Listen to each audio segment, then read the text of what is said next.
Hello Motor Rider World fans and welcome to Paddock Talk, talking everything from the British Grand Prix. It was race day Sunday in a very, very hot UK. The track conditions were just, I think, probably the hottest they've ever experienced in the British GP ever before, which kind of made it hard for data because, again, they've just never experienced hot conditions like they were treated with today. And tyre choice was going to be vital. Some got it right, some got it wrong. Looking at the front end of the field, Pecco Bagnaia, he's never really shone that well. Last year was a complete disaster for Pecco Bagnaia at the Silverstone GP, but again, that was the wrong rear tyre choice last year, or a faulty tyre that he had there. This time around, no such problems. Went with that hard rear tyre and managed the race to perfection.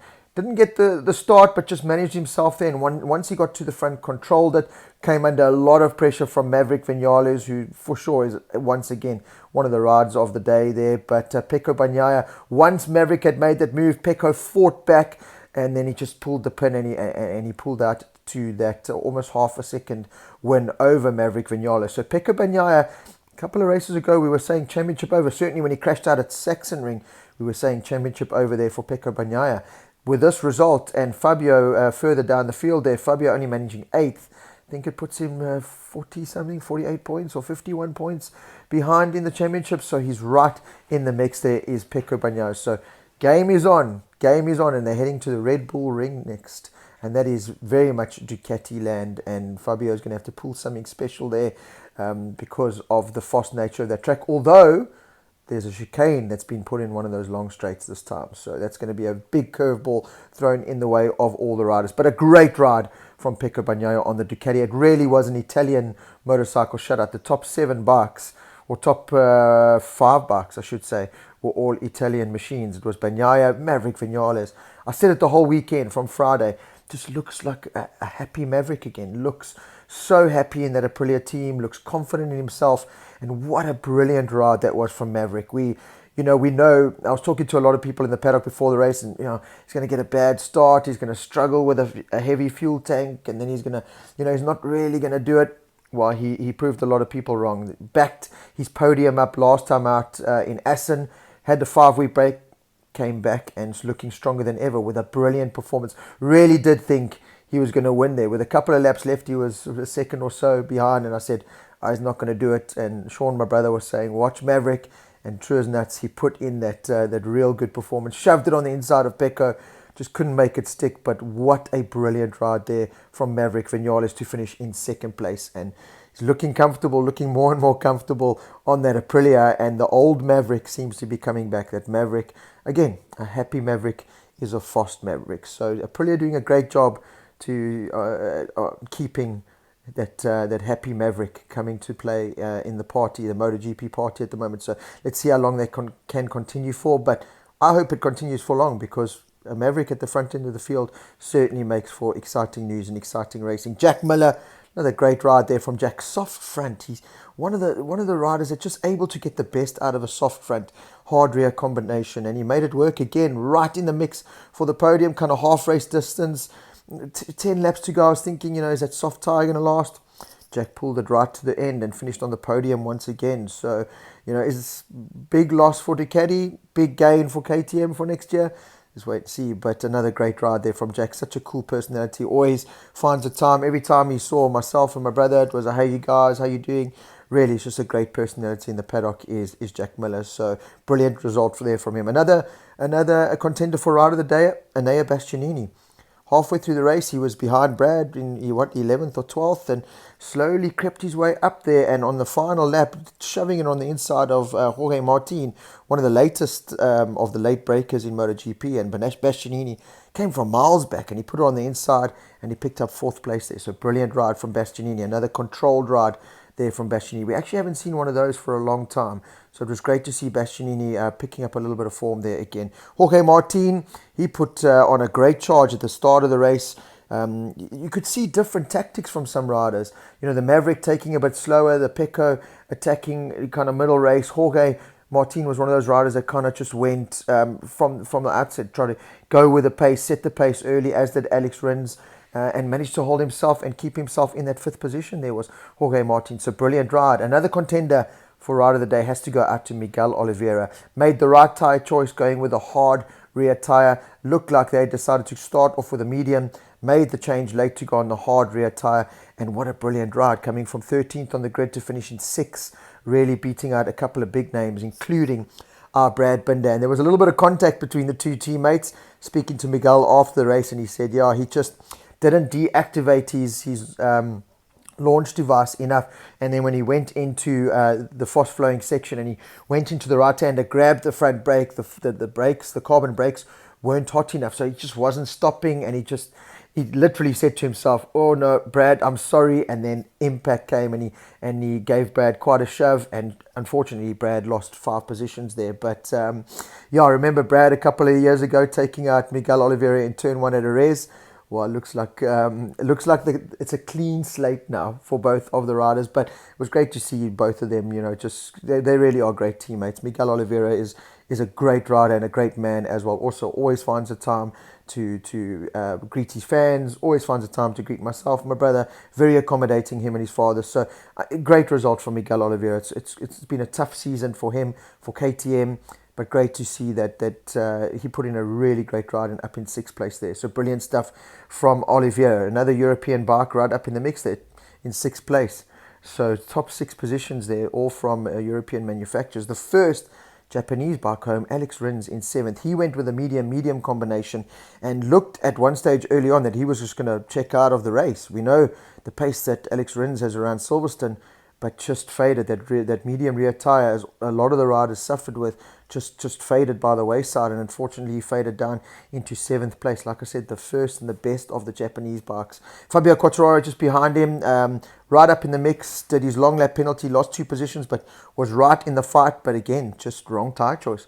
That medium rear tyre just dropped off and had nothing for the rest of the riders towards the end. Definitely looked like those Italian bikes were just able to conserve and manage those tyres a bit better, especially with the hard combination. So yeah, a little bit worrying that the likes of Rins and Quartararo and certainly Brad Binder got the tyre selection wrong. So yeah, it's a little bit frustrating, especially for Brad. But let's see. Aleix Espargaro, another contender for Rider of the Day. Talk this morning in the paddock was that he wasn't even going to ride the motorbike. He was in that much pain, but as are pain medications these days, they can do anything. Inject a little bit of Hulk blood into him and off he goes, and a brilliant ride there from Aleix to finish in 9th. Didn't lose too many points to Fabio Quartararo, who was only 1 position ahead of him. So I think got the best out of a bad situation there. Did Aleix Espargaro. The biggest winner, of course, was Pecco Bagnaia in the championship, but Aleix Espargaro only losing out 1 or 2 points there to Fabio. After that massive high side. So really damage limitations there from Aleix Espargaro, keeping himself in that championship hunt. Best of the rookies was Marco Bezzecchi in 10th. Another fantastic ride there from Marco Bezzecchi. Second of the GP21 machines behind Enea Bastianini, who was in 4th. But Marco Bezzecchi's stock is really rising. He really is putting in these fantastic rides and looking like he's just progressing really well. So great ride there from them. And then just behind him in 11th place was our Brad Binder. And speaking to Brad this morning after warm-up, he said tyre choice is going to be crucial, and KTM and the Michelin guys got it wrong on Brad's side.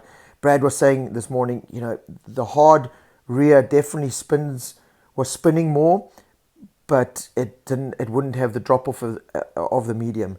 And it looked like, well, that was the way he wanted to go. And I think, KTM definitely did take a gamble. They went with a medium and it just didn't work. Brad being knocked off by Miguel at the beginning and losing those 5 positions didn't help. Worked his way back up to 10th, but just had no grip. Just had nothing at the end of the race, unfortunately, and finished 11th place. But spoke to Guidotti at the end of the race. Again, Guidotti, what an amazing guy. Just found the time to greet us. He's got a couple of cool little jokes that gets thrown our way every time, but such an accommodating guy.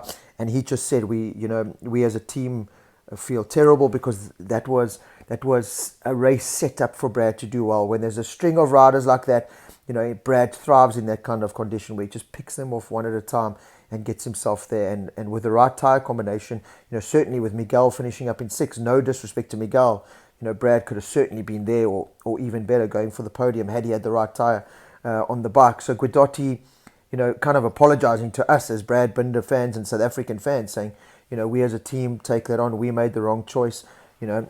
but sometimes gambles pay off, sometimes they don't. This time, unfortunately, they didn't get it right for Brad, and they got it right for Miguel. So anyway, moving on to Red Bull Ring, where we know what Brad Binder can do there, especially if the rain comes down. Brad keeps those slicks on.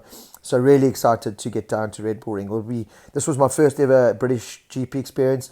Looking forward to my first ever Red Bull Ring experience. Behind Brad was Luca Marini. Again, a solid ride in 12th, but being outdone by his teammate again, Bezzecchi on the older machine there.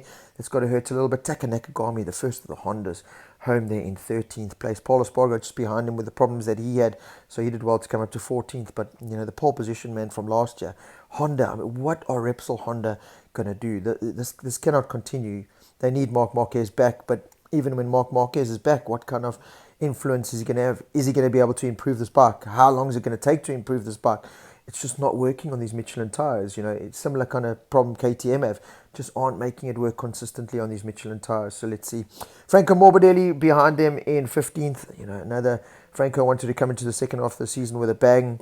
That's not how you started on the factory Yamaha in 15th place there. Dovi in 16th on his last couple of rides before he retires after the Misano GP. Alex Marquez, very disappointing game. I think Alex Marquez just wants to finish out the season on the Honda and can't wait to get on that Gresini Ducati, to be honest. So just keeping his nose clean, keeping his body healthy, uninjured to really give the Gresini ride a good shot there. Remy Gardner behind him. Remy had a good start to the race, but just again, just a woeful performance there from the Tech 3 KTMs down in 18th. Stefan Bradl in 19th after the grid penalty for his shenanigans in qualifying on the Repsol Honda.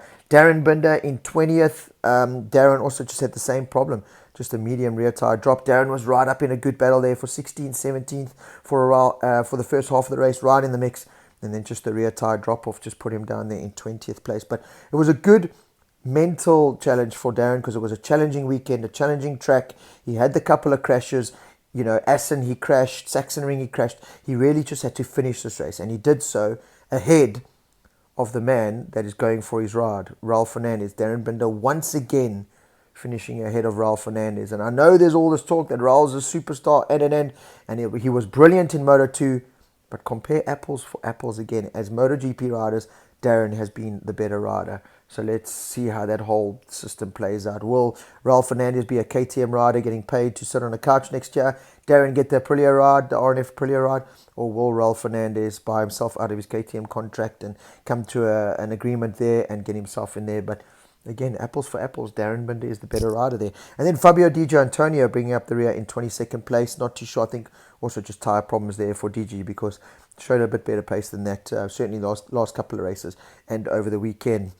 Jean Mir, this is just a write-off here for Jean Mir. And it doesn't seem like it's going to get any better signing for Repsol Honda. We're still waiting for official confirmation of that, but apparently there's just some wording in the contract that needs to change before that deal's done. But I think Jean Mir is just a battered man at the moment, especially this after the 5-week break. You really want to come back, get a good result. He was up in the mix, to be honest, but throwing it down the road like that. Jean Mir won his championship because he was the most consistent rider. He's been far from that this season so far. That Suzuki news really has hit him hard.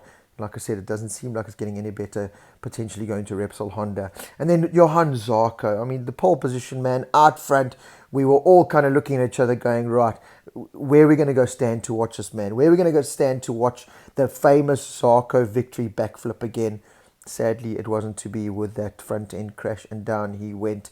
So it was a very entertaining British Grand Prix. We'll talk more about it in Talking MotoGP on Monday night. So please do join in live on the Motor Rider World Facebook page from 8 p.m. South African time, and we can really get all your insight, your questions, and we can really just bounce off each other and do just that.